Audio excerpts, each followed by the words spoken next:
upon a time, there was a certain man who died and went up to heaven. And when he got to the pearly gates, he was greeted by St. Peter, who said to him, "All you have to do in order to be let into heaven is spell one simple word." Well, when the man heard that, he got a little bit nervous because he had never been a good speller. But St. Peter said to him, "I want you to spell the word love."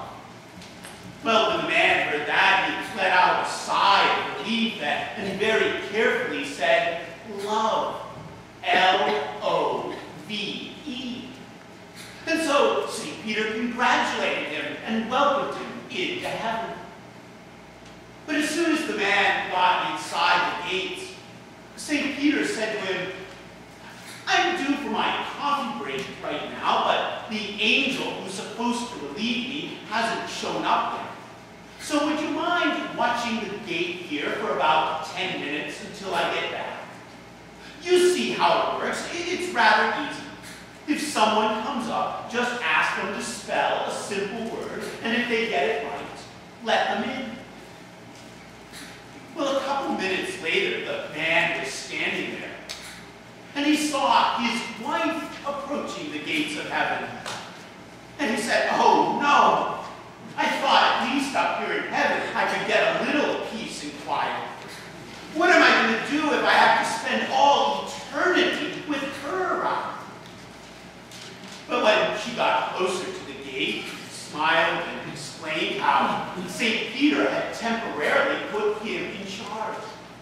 He said, "Really, it's very simple. All you need to do is spell one word, and I can let you into heaven." So she said, "Well, that sounds easy enough. What word do you want me to spell?" The man stood there for a moment and thought and said, "Supercalifragilisticexpialidocious."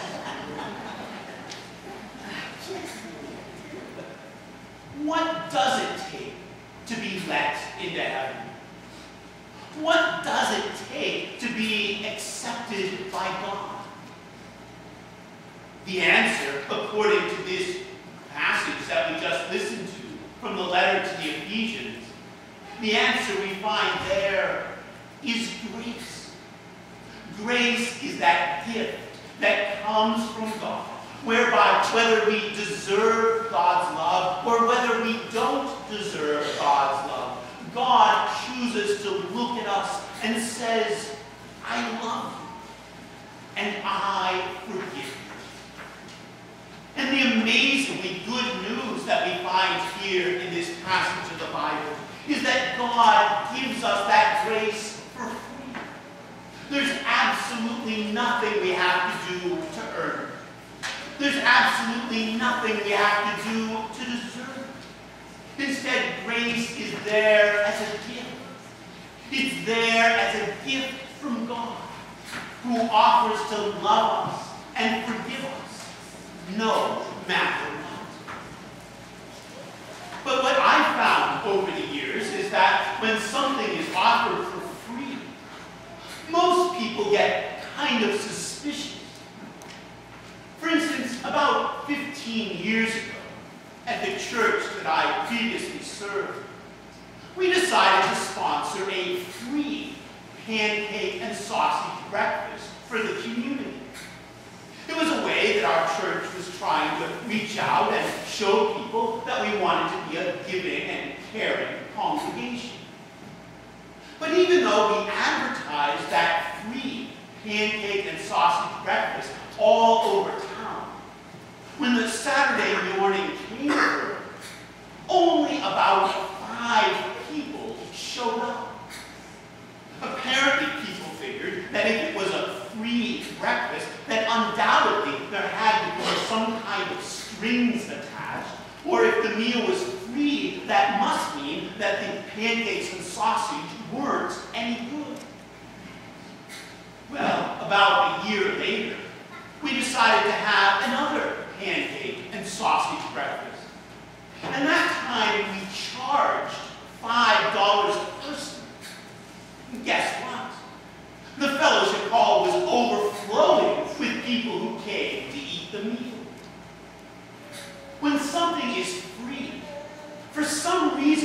that makes us feel uneasy. When something is offered for free, we tend to get suspicious. For instance, there was a Peanuts comic strip a few years ago where Lucy was talking to her brother Linus. And Lucy said, "You see that building over there? That's the library.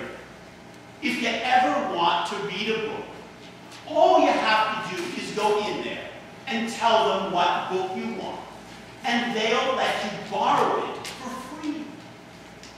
Linus said, "For free?" "Yes," Lucy said, "absolutely free." Linus said, "It sort of makes you wonder what they're up to." In the same way, we might be left to wonder what God is up to. But the Bible tells us that God's gift of grace is free. We can't buy it. We can't earn it, even if we wanted to.